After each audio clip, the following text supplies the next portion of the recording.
The supernatural is accessible, but have you been able to discern him? And when Satan discovers that you don't press for the presence, you don't press, what it does is that he puts you on schedule. There's no need to monitor you. We'll come after 3 months. We know where we will meet you. So every 3 months there's a visitation. He comes, plunder you and go away. He knows, and he can keep some people on that schedule for 10 years. In the name of Jesus, he's breaking off your shoulders tonight.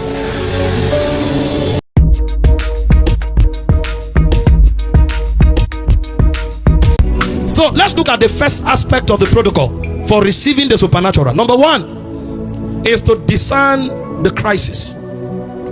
When you are walking in the supernatural, you don't deny the facts. You only refuse the fact from dominating you. Denying the fact is not deliverance. It rather protracts your suffering. But when you recognize the fact, then you position yourself to deal with it. So in Matthew 14, if you read from verse 24, the Bible said, after Jesus left them to pray, he said the ship was in the midst of the sea, and it was tossed with the wave.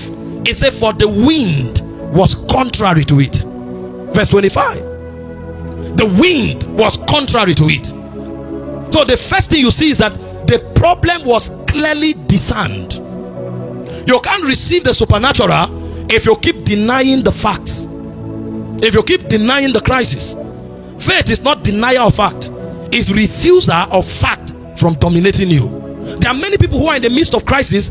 They act as if it does not exist, and so the devil takes advantage of that to plunder them. Look at God. Genesis chapter 1 verse 1 and 2. Even God, he didn't deny the challenge, but he never allowed the challenge to dominate him. He said in the beginning God created the heavens and the earth, and he said, verse 2, and the earth was without form and void, and darkness was upon the face of the deep, and the Spirit of God moved upon the face of the waters. God didn't deny the fact that there was darkness. Of course, he didn't talk about it. Moses was the one telling us, because his focus was on the solution, not the problem. Nonetheless, God didn't deny the fact that there was crisis.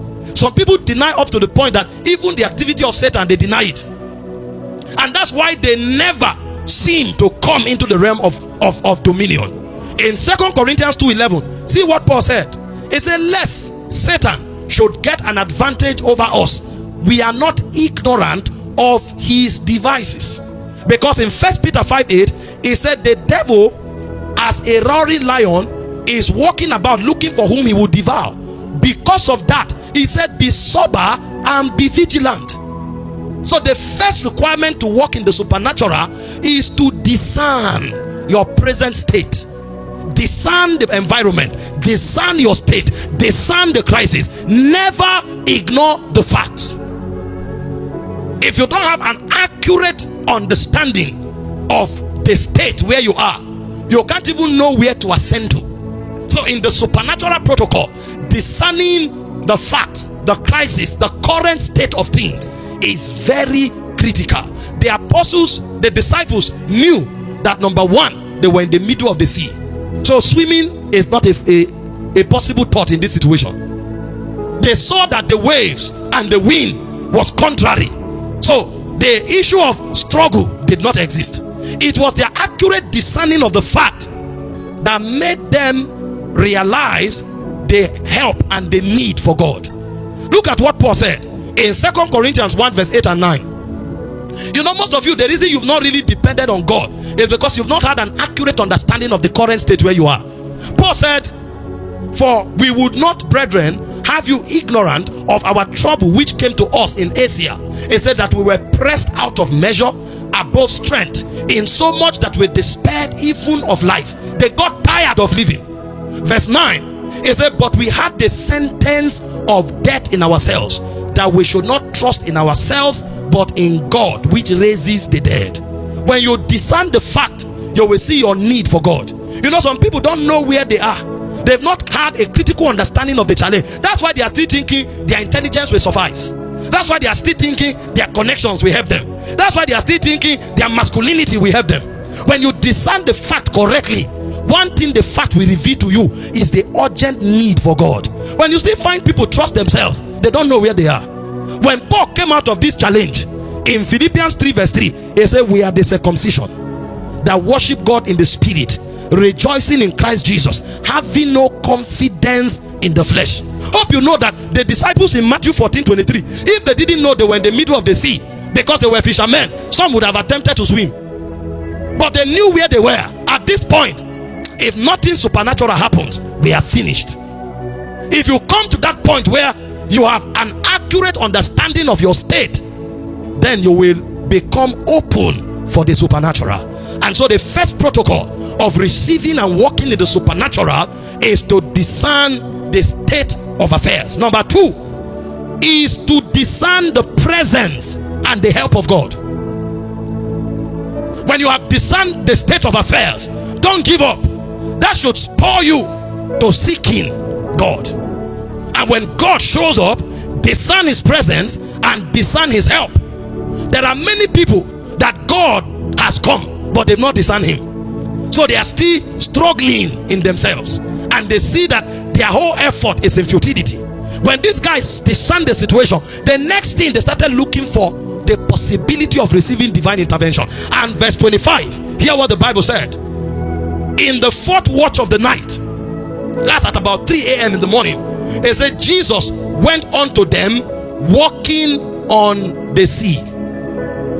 Immediately that movement took place. They had not even known he was the one, but to show you that they were seeking help, they were trusting for help. The moment he moved, they discerned him. Somebody is passing, and they probed deeper. It said when the disciples saw him walking on the sea, they were troubled, saying, it is a spirit, and they cried out for fear. Verse 27, but straightway Jesus spake unto them, saying, be of good cheer, it is I, be not afraid. When you discern the problem, don't give up. The problem should push you to seek God. In fact, the proof that you have discerned the problem correctly is revealed in the vigor with which you seek God. A man who has not really discerned where his crisis or the extent of his crisis will still trust in himself. But when you see people rely, press onto, desire, seek for God, they've seen that where they are, only the finger of God can make a difference. And when you get to that point, you will surely find him, because he said, if you seek me, you will find me when you seek me with the whole of your heart. The problem with us is that we are still in between many opinions. We are trying this, trying that, trying that. When you get to that point where you know that God and only God is what you need, your whole heart will gravitate towards him. And when that happens, there's no way God will be able to hide himself from you. Look at Abraham. After trying everything, he knew that this thing won't work unless God shows up. Every day Abraham sat down in the heat of the day alone. He was waiting for his helper. And in Genesis 18 verse 1 to 2, the Bible said, on a certain day, it said the Lord appeared unto him in the plains of Mamre, and he sat in the tent door in the heat of the day. He sat there. That's the posture of meditation. And the Bible said he lifted up his eyes and looked, and lo, 3 men. God disguised himself. But the level to which this guy was seeking God, the press was so intense that it was impossible for God to hide from him. When you seek him with your heart, your discernment will be activated. The Bible said God came in the likeness of a man. He said, but when he saw them, he ran to meet them from the tent door. He bowed his head to the ground. Verse 3, and said, my Lord. A man of this capacity will see a stranger and go and bow down and say, my Lord? Never. He had discerned that these are not ordinary people. My help has come. My Redeemer has shown up. See, some of us, we are so undiscerning that even in the midst of our crisis, when God comes, we are in the state of slumber. Did you read about Jacob in Genesis 28 verse 16? The guy was stranded, but he was sleeping. How are you sleeping in that case, that kind of situation? A situation where you should be calling on the name of the Lord. Some people sleep to death. He's dying, but he's comfortable in it. No wonder. Isaac told Esau in Genesis 27 verse 40, he said, when you become restless, he said, you will break his yoke off your shoulders. See, the reason some of you have not seen the supernatural, you have not desired it. You are still comfortable in the natural. You are still strolling with cancer. You are still managing bad luck. You are still coping with reproach. The day you become restless, you will see the hand of God. He said, when you become restless, the Bible said in Proverbs 18 verse 1, he said, through desire, a man having separated himself, intermeddled with all wisdom. The supernatural is available to and for all of us, but it's only those who are restless that will press for it. One of the biggest blessings you will experience in your life is to find agitation, not to remain comfortable in your problem. The Bible said there are women who can't give birth because in that hour they don't find strength. The hour of your destiny, you are sleeping. The hour of your life, you are sleeping. May you never be found there. Look at Jesus in Matthew 26.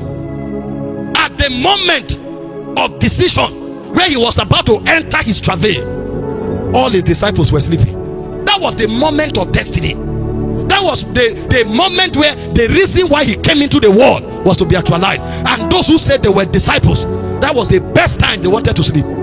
Jesus came to them 3 times. How are you sleeping now? This is not the time to sleep. This is not the time to slumber. This is the time to build strength. Something is coming. When he left, they slumbered again. He came back the second time. The Bible said when he showed up the 3rd time, he didn't bother them. May you not get to that point where God won't bother you. Prayers for the supernatural. The doctor looked at you, nodded his head, and you went home. The first thing you want to do is take tea. One person died, another one died, the 3rd one is hospitalized. You are still sleeping. The person will see that. The supernatural is just a moment away, but nobody can say restore. And when we are all in the state of slumber, then the devil takes charge. In Isaiah 56 verse 9, he said, come, all ye beasts of the field. He said, come and devour. He said, their watchmen are asleep. They are as dumb dogs. They are in the state of slumber. They love to sleep. Come and devour. And that's the state of many families. There's a herald in the demonic. Come and devour. There's nobody at the gate. Nobody is saying restore. As you leave this meeting tonight, the energy to press until you see something beyond the natural, it will come upon you. Don't be comfortable in crisis. Don't relax in warfare. Don't slumber in the season of war. Your guard must be up. Most of the people you see messed up by Satan, messed up by circumstances, all they need is just 3 days of crying. If they would be able to shut the door and for 3 days say enough is enough, a whole lineage will be delivered. But you know what? They can't stand for 30 minutes. They can't stand for 3 hours. And the supernatural is hovering, but they can't connect to it. Press until you discern the presence. Press until you discern the help of God. Is the second protocol for the supernatural. It is critical. Somebody is telling a prophet, pray for me, and he's sleeping. Even when you call the person at night, she won't pick. She's asleep. You who have the challenge, if you can sleep, why should I be awake? But this is the undoing of many. You will see them crying when they meet a man of God. You think they are serious about their problem. They are not. The moment they finish crying, 5 minutes later, see them gisting with people going home. They may even be talking about the movies they want to watch that week. And you are wondering, how are you able to sit down to watch movies?